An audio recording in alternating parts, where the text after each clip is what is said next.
एक काली कार, 4 हथियारबंद लोग और चंद सेकंड में 6 गोलियां। उसकी सांसें थम गईं। लेकिन कहानी यहीं खत्म नहीं होती। ये एक सिंगर की मौत नहीं थी। ये एक बदला था जो तिहाड़ जेल के अंदर से शुरू हुआ था। नमस्कार दोस्तों, स्वागत है आपका हिमाचल जुर्म फाइल्स में। आज हम लेकर आए हैं एक ऐसी कहानी जिसमें है रेप, मर्डर, गैंगस्टर और एक बेखौफ लड़की जो इतना अंगा किसी के बीच में ना है जो मना मार दे। ठीक है, खुले कहती थी, मैं मरने से नहीं डरती। ये है हरियाणा की मशहूर सिंगर और डांसर हर्षिता दहिया की सिलसिलेवार कहानी, जिसके तार पहुंचे एक खतरनाक गैंगस्टर तक और जिसने अपने ही जीजा को सलाखों के पीछे भेजा। लेकिन सलाखों के पीछे बैठा वही शख्स उसके कत्ल की सुपारी दे बैठा। हरियाणा की मशहूर सिंगर और डांसर हर्षिता दहिया दिल्ली से किसान मिशन कार्यक्रम में परफॉर्म करने के लिए दोपहर 11 बजे पानीपत के पास स्थित चरमाड़ा गांव पहुंची थीं। कहा जाता था कि हर्षिता मशहूर डांसर सपना चौधरी को टक्कर देती थीं। प्रोग्राम खत्म करते ही वो पानीपत से दिल्ली के लिए रवाना हुई। हर्षिता कार की पिछली सीट पर बैठीं, साथ ही सिंगर निशा, असिस्टेंट और ड्राइवर भी कार में मौजूद था। जैसे ही हर्षिता की कार गांव की कच्ची सड़क से निकलने लगी, वैसे ही एक काली कार ने उन्हें ओवरटेक कर कार रोक ली। ड्राइवर ने घबराते हुए अचानक ब्रेक मारा। उतने में दूसरी कार से 4 लोग उतरे और गाली गलौज करते हुए ड्राइवर को खींचकर नीचे उतारा। ये देखकर हर्षिता भड़क गई और उन लोगों को गालियां देने लगी। वो कुछ समझ पाती उससे पहले ही 2 लोग उनके करीब आए और गोलियां चलाना शुरू कर दिया। हर्षिता झटपटाते हुए दोनों सीटों के बीच से निकलने की कोशिश करती रहीं, लेकिन वो लोग तब तक गोली मारते रहे जब तक उनकी सांसें थम नहीं गईं। खून से लथपथ हर्षिता ने चंद सेकंड्स में ही दम तोड़ दिया और उनका शव सीटों के बीच फंस गया। काम होते ही वो 4 लोग ड्राइवर और साथी कलाकार को वहीं छोड़कर भाग निकले, मानो जैसे उन्हें सिर्फ हर्षिता को ही मारना हो। ये कोई आम केस नहीं था।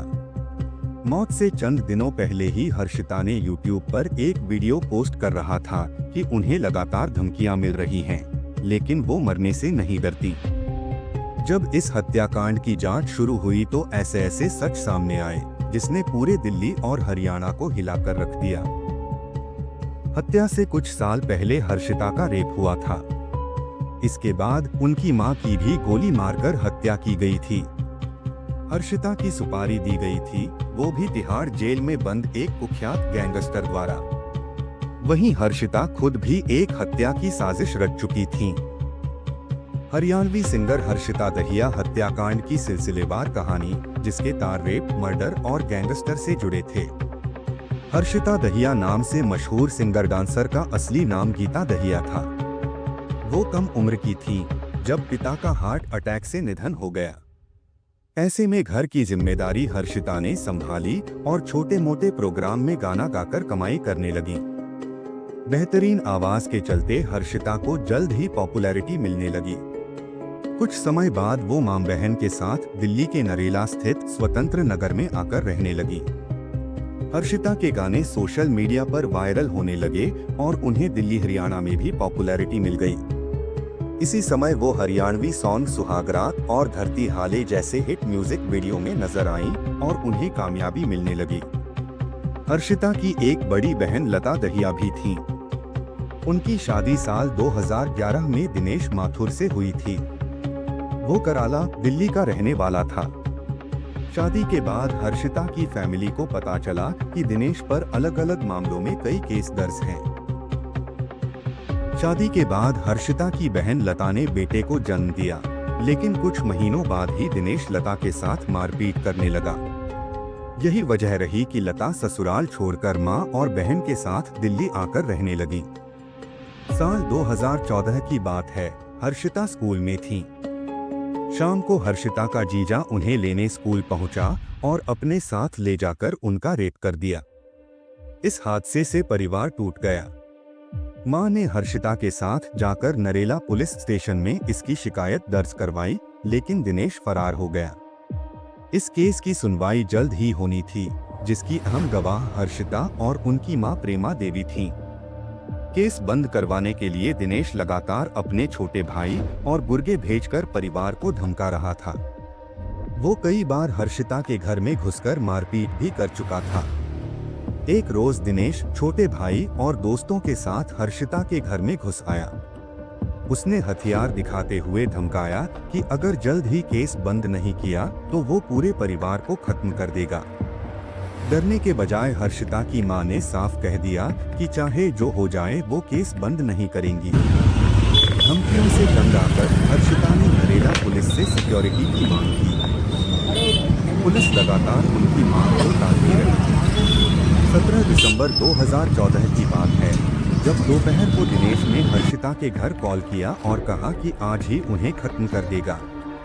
परिवार ने जल्द ही पुलिस से संपर्क किया और फिर सुरक्षा दिए जाने की मांग की। परिवार डरा समा दिन भर घर में रहा। शाम को उनके पास एक कॉल आई। कॉलर ने कहा कि वो नरेला पुलिस स्टेशन का SHO है।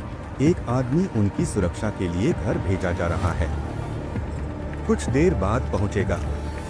कुछ देर बाद किसी ने उनका दरवाजा खटखटाया। परिवार ने आवाज देकर पूछा कि कौन है, तो जवाब मिला नरेला थाने से सिक्योरिटी के लिए भेजा गया है, गेट खोल दो।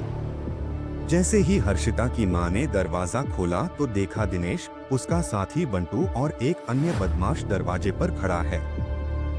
उन्होंने मां को धक्का दिया, बेरहमी से पीटा और फिर एक एक कर 6 गोलियां मार दी। मां बेसुध होकर गिर पड़ी और वो सभी फरार हो गए। हर्षिता इस केस में चश्मदीद गवाह थी। पुलिस ने 2 महीने की कड़ी मशक्कत के बाद दिनेश और उसके साथियों को गिरफ्तार कर लिया। दिनेश तब से ही तिहाड़ जेल में बंद था। मां की हत्या के बाद हर्षिता और उनकी बहन को पुलिस सुरक्षा मिली, लेकिन 2 महीने में ही सिक्योरिटी हटा दी गई।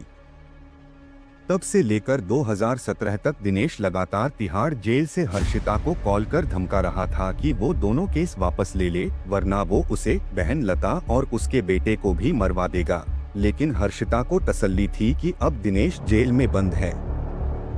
मां की हत्या के बाद हर्षिता को विवादों से ही सही, लेकिन काफी पॉपुलैरिटी मिल गई। हरियाणा में उनके गाने खूब सुने जाने लगे। जैसे जैसे उनकी पॉपुलैरिटी बढ़ रही थी, वैसे वैसे ही म्यूजिक इंडस्ट्री में उनके दुश्मनों की गिनती भी बढ़ती जा रही थी। इसी समय हर्षिता तब सुर्खियों में आ गईं, जब उनके और पॉपुलर डांसर सपना चौधरी के बीच झगड़े की खबरें सामने आईं। हर्षिता ने सोशल मीडिया पर सपना की आलोचना करते हुए कई वीडियो पोस्ट किए थे। उनकी बहन लता ने इंडिया टीवी को दिए इंटरव्यू में बताया था कि हर्षिता और सपना की बहस हुई थी। हर्षिता ने कुछ सिंगर्स का नाम लेते हुए भी एक वीडियो पोस्ट किया था, जिसके चलते उन्हें धमकियां मिलने लगी थीं। इसके बाद उन्होंने एक और वीडियो पोस्ट किया, जिसमें कहा कि हरियाणा के कुछ सिंगर्स वीडियो डिलीट करने के लिए धमकियां दे रहे हैं। हर्षिता ने कहा था, मैं उसका नंबर फेसबुक में पोस्ट करूंगी, उसके खिलाफ शिकायत करूंगी और आखिर में उसका नाम भी बताऊंगी।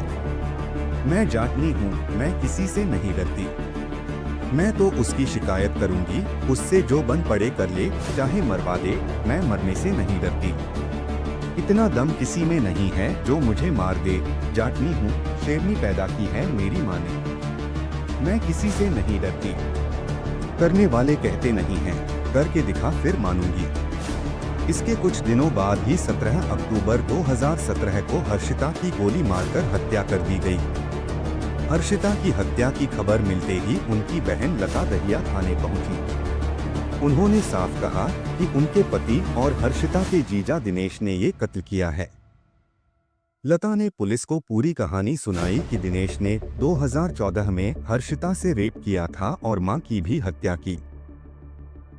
लता के बयान के आधार पर तिहाड़ जेल में बंद दिनेश को दिल्ली पुलिस ने रिमांड पर लिया। रिमांड पर लेते ही उसने तुरंत कबूल कर लिया कि उसने ही हर्षिता की सुपारी दी थी। दिनेश के इकबाले जुर्म के अनुसार उसने जेल से ही हर्षिता की सुपारी दी थी। हर्षिता से रेप और उसकी मां की हत्या के मामले में जल्द ही हर्षिता की गवाही होनी थी। अगर वो गवाही देती तो दिनेश की मुश्किलें बढ़ सकती थीं। इसलिए उसने गवाही से पहले ही उसकी सुपारी दे दी। जेल में बंद दिनेश ने कैसे दी सुपारी? दरअसल जिस सेल में दिनेश बंद था, उसी सेल में दिल्ली का मोस्ट वांटेड गैंगस्टर जितेंद्र मान उर्फ गोगी भी बंद था। जेल में दोनों के बीच बातचीत हुई थी। उसी दौरान दिनेश ने गोगी से साली हर्षिता की हत्या करवाने की बात कही थी। दोनों के बीच ये तय हुआ था कि गोगी हर्षिता की हत्या करेगा और फिर जेल से निकलने के बाद दिनेश गोगी के दुश्मनों की हत्या करेगा। कुछ समय बाद ही गोगी को बेल मिल गई थी। बाहर आते ही उसने हर्षिता की तलाश शुरू कर दी थी। हत्या से एक रोज पहले हर्षिता फेसबुक पर लाइव आई थी, जहां उसने बताया था कि अगले दिन 11 बजे वो पानीपत के चरमाड़ गांव में परफॉर्म करने वाली है। इसके बाद से ही गोगी और उसके 3 साथी चारमाड़ गांव के रास्ते में हर्षिता की रेकी करने लगे। उन्होंने प्रोग्राम खत्म कर लौट रही हर्षिता की कार रोकी और उनकी हत्या कर दी। दिनेश ने भले ही हत्या की बात कबूल कर ली, लेकिन गैंगस्टर गोगी फरार हो गया। उस पर दिल्ली में 4 लाख और हरियाणा में 2 लाख का इनाम था। कुछ समय बाद गोगी को ऑटोमेटिक पिस्तौल, जिंदा कारतूस और कई हथियारों के साथ गिरफ्तार कर लिया गया। साल 2021 में उसे रोहिणी कोर्ट में पेशी के लिए लाया गया, जहां गैंगस्टर के विरोधी गैंग ने उसकी हत्या कर दी। कोर्ट में हुए शूट आउट में पुलिस की जवाबी कार्रवाई में 2 बदमाश भी मारे गए। हर्षिता की मौत के बाद उनकी बहन लता ने इंडिया टीवी को दिए एक इंटरव्यू में बताया था कि हर्षिता मां की मौत और रेप का बदला लेना चाहती थी। वो दिनेश को मारने के लिए एक गैंग में भी शामिल हो गई थी। एक रोज उन्होंने दिनेश की हत्या की साजिश रची थी, लेकिन रास्ते में ही उन्हें हथियारों के साथ पुलिस ने पकड़ लिया। हर्षिता उस समय नाबालिग थीं, इसलिए उन्हें बेल पर छोड़ दिया गया था। हर्षिता दहिया, एक नाम जो सिर्फ गानों में ही नहीं, अपने हक और इंसाफ के लिए लड़ाई में भी अमर हो गया। वो जानती थी कि उनकी जान खतरे में है, फिर भी उन्होंने चुप रहना नहीं चुना। लेकिन सच्चाई ये है कि जब तक गवाही देने वाले को बचाने का पक्का इंतजाम नहीं होगा, तब तक अदालतों में सच का गला ऐसे ही दबाया जाता रहेगा। आप सुन रहे थे हिमाचल जुर्म फाइल्स, जहां हम सच को सच की तरह सुनाते हैं। फिर मिलेंगे एक और सच्ची कहानी के साथ। तब तक सच से मुंह मत मोड़िए।